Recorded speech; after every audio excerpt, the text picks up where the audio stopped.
A week without electricity or power. It's what thousands of utility customers in Marshall and Benton counties have experienced in North Mississippi following last week's ice storm. Quite the inconvenience, Joe. The state's emergency management office came in just before the weekend and has been able to restore power for some. Action News 5's Parker King has more from Marshall County. Inside MEMA's makeshift base of operations in Holly Springs, different maps are highlighted showing areas that now have power. The Holly Springs Utility District has 12,000 customers and is not able to monitor the exact number of outages. That is a number that has been very hard for us to quantify. And so that's why we turned on the MEMA call center in the first place. And we told people, call us, let us know. MEMA's call center received over 600 calls just yesterday. We've done a lot of work since MEMA has been here.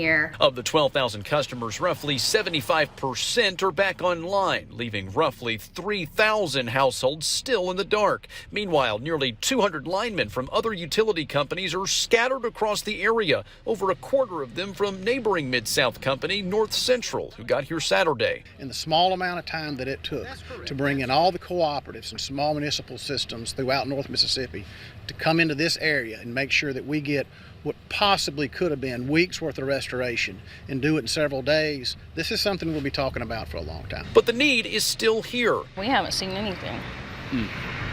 Not one thing. Maya Carter lives in rural Marshall County. Her husband suffered a stroke and needs life-saving medical equipment, and his medication needs to be refrigerated. The Carters are going on a week without power. If my husband loses his life over lack of medical equipment and medication and everything that we've lost in our home due to this, who's going to replace that? Can they replace my husband? Crews are working long hours to restore that power. MEMA won't commit to an exact timeline, but the hope is days rather than what could have been weeks. We just need our power and water back.